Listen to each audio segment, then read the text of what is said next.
आज हम लघु विधि द्वारा समांतर माध्य ज्ञात करना सीखेंगे। तो इसके लिए सबसे महत्वपूर्ण चीज़ है उसका फार्मूला।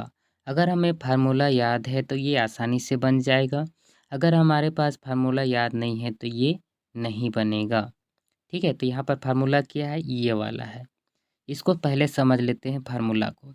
तो यहाँ पर समांतर माध्य को हम लोग एम से प्रदर्शित करेंगे और इसमें जो ए दिया है वो हमारे क्या है, कल्पित माध्य है। ठीक है, और डी क्या है, यहाँ पर जो डी दिए गए हैं वो क्या हमारा विचलन है। एफ क्या है, हमारा बारंबारता है। और यहाँ पर सिग्मा एफ क्या है, हमारा बारंबारताओं का योगफल। नीचे में तो जो दिया है सिग्मा एफ, उसका मतलब होता है बारंबारताओं का योगफल। उसके पश्चात यहाँ पर दिया गया है सिग्मा एफ डी। इसका मतलब क्या होता है, विचलनों एवं आवृत्तियों के गुणनफल का योग। ठीक, तो ओके, आगे बढ़ते हैं, इसको समझते हैं। तो हमारे पास ये वाला क्वेश्चन दिया गया है, ठीक है, जिसमें से ये वाला नीचे वाला हमारा बारंबारता है अर्थात आवृत्ति है। ठीक है, ये हमारा क्या है, ये वाला हमारा पद मूल्य है। ठीक है, इसको पद मूल्य बोला जाएगा, पद है वो। तो इसके लिए हम लोग सबसे पहले क्या करेंगे, यहाँ पर इस तरह से 4 कॉलम बनाएंगे।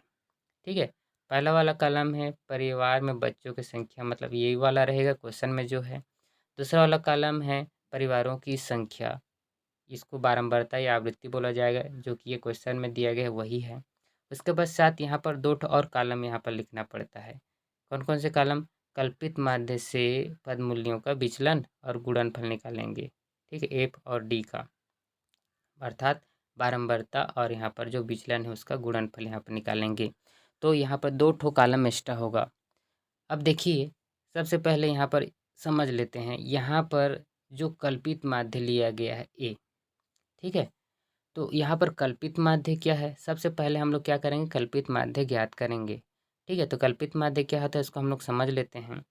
तो यहाँ पर देखिए हमारे पास जो पद मूल्य दिया है अर्थात जो एक सक मान दिया है, एक सक मान। ठीक है, तो इसमें कितने पद हैं, 1 2 3 4 5 6 और 7 पद हैं। तो यहाँ पर 7 पद है, तो नीचे में 3 ठो, देखिए यहाँ पर नीचे में 3, ऊपर में 3, बीच में क्या बचा, यहाँ पर ये 3 बचा। अर्थात जो बीच में रहता है उस पद को हम लोग क्या मान लेंगे, कल्पित माध्य मान लेंगे। ठीक है, और एक चीज़ बता दूं, अगर हमारे पास यहाँ पर केवल 6 ही पद होते, मान लेते हैं 6 पद, नीचे वाला ये नहीं है मान लो।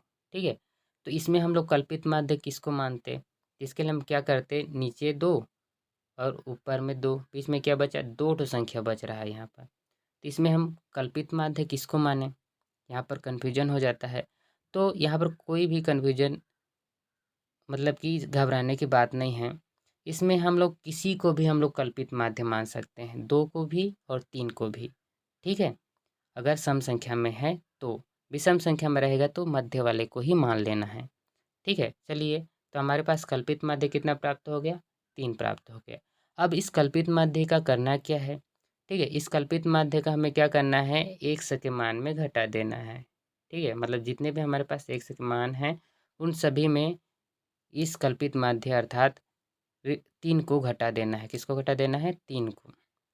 ठीक, तो यहाँ पर x माइनस यहाँ पर a आएगा, इसको हम लोग किसके बराबर लेते हैं, d के बराबर। ये हमारा क्या होता है, विचलन होता है।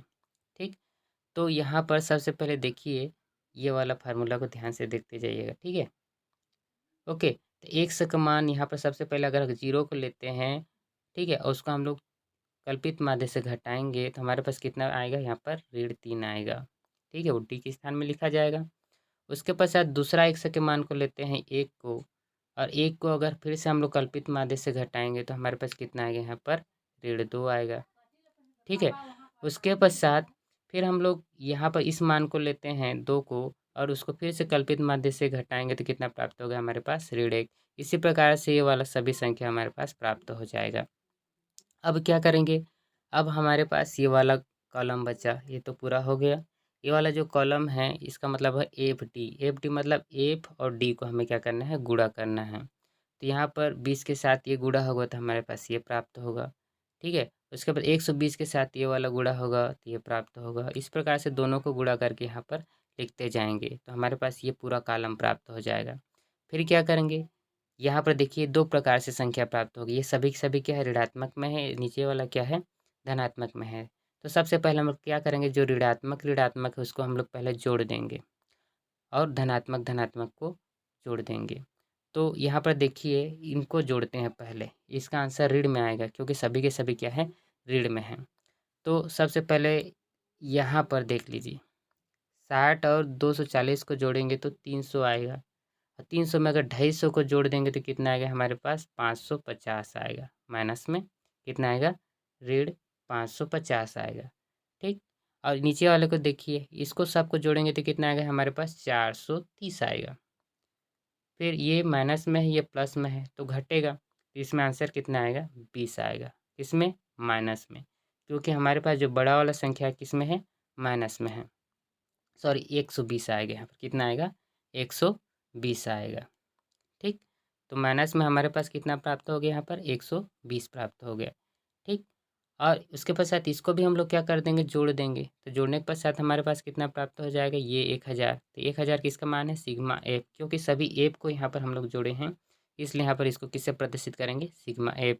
यहाँ पर हम सभी एफ डी के मान को यहाँ पर जोड़े हैं, इसलिए इसको हम कैसे प्रदर्शित करेंगे, सिग्मा एफ डी। ओके, यहाँ पर सिग्मा का मतलब क्या होता है, योग। समझ लें, सिग्मा का मतलब क्या होता है, योग। ठीक, उसके पश्चात हम लोग क्या करेंगे, यहाँ पर जितने भी मान हमारे पास हैं, इसका मान, इसका मान और इसका मान, सभी को हम लोग क्या करेंगे, सूत्र में रखेंगे। तो देखिए यहाँ पर एक मान हम लोग कितना लिखेंगे, 3। ठीक है, सिग्मा एफ डी का मान कितना है, ऋण 120। ठीक है, और उसके बाद इसका मान कितना है, मतलब कि सिग्मा एफ का मान 1000, तो यहाँ पर लिख देंगे। ठीक, उसके पश्चात क्या करेंगे, इन दोनों को पहले हल करेंगे। ठीक है, 120 बटे कितना, 1000। तो नीचे में 3 शून्य हैं, इसका मतलब क्या करेंगे, 3 घर के मतलब 3 घर पश्चात क्या इसमें दशमलव रहेगा, मतलब 1 2 3 यहाँ पर दशमलव दे देंगे, ये कट जाएगा। अर्थात आंसर कितना आएगा इसमें, 0.120, ये हमारा क्या है, आंसर रहेगा। वो माइनस में रहेगा, 0.120। ठीक, अब ये माइनस में है, इसके साथ क्या जोड़ेंगे हम लोग, 3 जोड़ेंगे। ठीक है, 3, ये देखो ये हमारे क्या है, धन में है, ये हमारे क्या है, ऋण में है, तो दोनों अलग अलग चिन्ह है, मतलब क्या होगा, दोनों के दोनों घटेंगे। क्या होंगे, घटेंगे। तो कैसे घटाएंगे, इसको ध्यान से देख लेते हैं। यहाँ पर 3 है, ठीक है, इसको किससे घटाना है, 0.120। 3 के बाद यहाँ पर दशमलव होता है, कुछ नहीं मतलब यहाँ पर दशमलव, और इधर क्या होगा, 0 0 0 होगा। अब ये 0 है, ये 0 है, तो 0 और 0 को घटाएंगे तो 0 आएगा। ये वाला देखिए ये 0 है, यहाँ से अगर इसको हासिल लेंगे, ये हो जाएगा 10, 10 में 2 जाएगा तो 8, ये 9 हो जाएगा, 9 में 1 जाएगा तो बचेगा यहाँ पर 8। फिर ये दशमलव दशमलव यहाँ से एक हासिल के रूप में चला गया तो यहाँ पर कितना बचेगा, 2। तो आंसर कितना आएगा हमारे पास, 2.880। यहाँ पर कितना आया, 2.882। दो पद लिखते हैं दशमलव के बाद। ओके, ये लगभग किसके बराबर होगा, 3 के बराबर होगा। ठीक, इसलिए हमारा आंसर कितना है, 3 लिखा गया है। इस प्रकार से हम लोग क्या कर सकते हैं, लघु विधि से हम लोग समांतर माध्य ज्ञात कर सकते हैं। तो हमारे पास समांतर माध्य कितना प्राप्त हो गया, 3। ओके, यहाँ पर एक क्वेश्चन और हल कर लेते हैं। ठीक है, यहाँ पर भी एक श्रेणी दी गई है, उसका भी हमें लघु विधि की सहायता से समांतर माध्य ज्ञात करना है। फार्मूला सेम रहेगा, बस उसमें श्रेणी चेंज हो जाएगा। पहले जो हम लोग श्रेणी ज्ञात कर रहे थे उसको हम लोग असतत श्रेणी बोलेंगे। क्या बोलते हैं, असतत श्रेणी। ठीक है, असतत श्रेणी है, और यहाँ पर जो दिया गया है वर्ग के रूप में, इसको हम लोग क्या बोलते हैं, सतत श्रेणी बोलते हैं। क्या बोलते हैं, सतत श्रेणी। ठीक, तो इसमें भी सेम है, थोड़ा सा इसमें चेंज होगा। ठीक, तो सबसे पहले यहाँ पर हम लोग लिख ले, हल करते हैं इसको, देखिए ध्यान से। सबसे पहले यहाँ पर वर्ग को लिख लेते हैं। ठीक है, उसके बाद यहाँ पर हम लोग क्या करेंगे, वर्ग को लिखने के पश्चात इस वर्ग का हम लोग क्या निकालेंगे, मध्यमान निकालेंगे। क्या निकालेंगे, मध्यमान। ठीक है, ओके, मध्यमान कैसे निकालते हैं उसको देख लेते हैं। मध्यमान मतलब इसमें जो ये 0 है और ये 10 है, इसमें पहले वाले को निम्न सीमा बोला जाता है, दूसरे वाले को उच्च सीमा बोला जाता है। दोनों को जोड़ेंगे, 0 और 10 को जोड़ेंगे तो कितना आएगा, यहाँ पर 10 आएगा।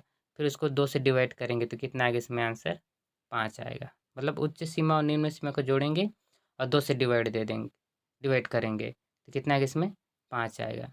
फिर उसके बाद इसमें भी वही करेंगे, 10 और 20 को जोड़ेंगे और क्या करेंगे 2 से डिवाइड करेंगे तो ये हो जाएगा 30। 30 को अगर 2 से डिवाइड करेंगे तो कितना आएगा 15।